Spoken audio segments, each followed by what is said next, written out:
High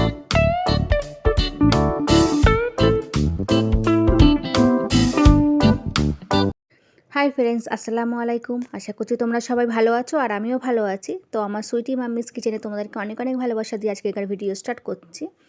তো friends, আজ আমি নিয়ে চলে এসেছি পুরনো দিনের ছোলা কচুর একটা নতুন রেসিপি। তো এখানে আমি ছোলা কচু বেশ পিস পিস করে কেটে নিয়েছি, তারপরে লবণ দিয়ে ভালোভাবে সিদ্ধ করে নেব। 5-10 মিনিট মতো ভালোভাবে সিদ্ধ করে নেব। আর অন্যদিকে চুলোয় আমি বেশ পরিমাণ সর্ষের তেল দিয়েছি। তারপরে আমি দিয়েছি মেথি, জিরে আর কালো জিরের ফোড়ন, তারপরে দিয়েছি শুকনো লঙ্কার ফোড়ন, দিয়ে একটু বাদামি কালার করে নেব। তারপরে একটু অল্প পেঁয়াজ দিয়ে দিয়েছি। পেঁয়াজটা যতক্ষণ না একটু হালকা বাদামি কালার হয়ে যাবে ততক্ষণ একটু জোরে ফ্লেমে একটু নাড়াচাড়া করব। তো এখানে একটু হালকা বাদামি কালার হয়ে যাবার পরে একটু পানি দেওয়ার পরে আমি দিয়েছি স্বাদ মতো লবণ, তারপরে দিয়েছি হলুদের গুঁড়া, তারপরে দিয়েছি জিরে মরিচের গুঁড়া, তারপরে দিয়েছি হালকা লঙ্কার গুঁড়া। তা দেওয়ার পরে একটু ভালোভাবে কষে নিয়েছি। তো এখানে আমার কষা বেশ হয়ে গেছে, তোমরা দেখতে পাচ্ছ। আর এইদিকে আমার ছোলা কচুটা বেশ সিদ্ধ হয়ে একটুখানি হয়ে গেছে, তোমরা দেখতে পাচ্ছ অনেক ছোলা কচু ছিল। আর এখানে বেশ আমার মশলাটা কষা হয়ে যাওয়ার পরে তারপরে আমি সিদ্ধ ছোলা কচুর ডাঁটাটা সব কড়ার মধ্যে দিয়ে দিয়েছি। দিয়ে এবারে ভালো করে নাড়াচাড়া করব।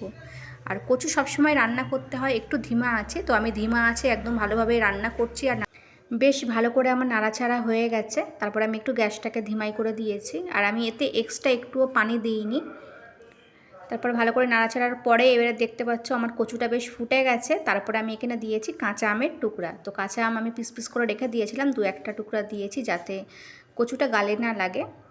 আর টেস্টটা বেশ সুন্দর হয়, টক টক একদম আচারের মতো।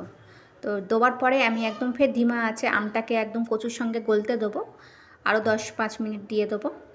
তো ঢাকনাটা আমি চাপা দিয়েছি আর একদম আঁচটা লো ফ্লেমে দিয়ে দিয়েছি। তো ওই কড়াই আমার একটু কচুটা বসে যাচ্ছিলো বলে আমি একটু অন্য চাটুতে ট্রান্সফার করে নিয়েছি যাতে আমার কচুটা একদম কড়ার সঙ্গে না সাটে। তো ফ্রেন্ডস, আমি যে আমগুলোও দিয়েছিলাম আমগুলো বেশ গলে একদম কচুর সঙ্গে মাখা মাখা হয়ে গেছে। আর খুব সুন্দর একদম কড়ার থেকে আমার কচু রান্নাটা একদম ছেড়ে গিয়েছে আর খুব সুন্দর তেল ছেড়েছে আর কালারটাও ভালো এসছে। তো ফ্রেন্ডস, এটা একদম সিম্পল রেসিপি, আপনারা চাইলে বাড়িতে একদম সিম্পল পদ্ধতিতে রান্না করতে পারবেন। তো আমার এখানে কচু রেডি হয়ে এসছে, এবার আমি সুন্দর করে সার্ভ করে নিয়েছি, দেখতে পাচ্ছ। আর অবশ্যই তোমরা দুপুরবেলা গরম ভাতের সঙ্গে ট্রাই করবেন। আর একদম গালে লাগবে না এইভাবে আম দিয়ে করলে কিংবা লেবুর রস দিয়ে করলে। তো ফ্রেন্ডস, আশা করছি আমার এই ছোট্ট রেসিপিটা তোমাদের অনেক ভালো লেগেছে। তো প্লিজ ভালো লেগে থাকলে আমার চ্যানেলকে সাবস্ক্রাইব করুন, লাইক করুন অ্যান্ড শেয়ার করুন আর পাশে থাকুন।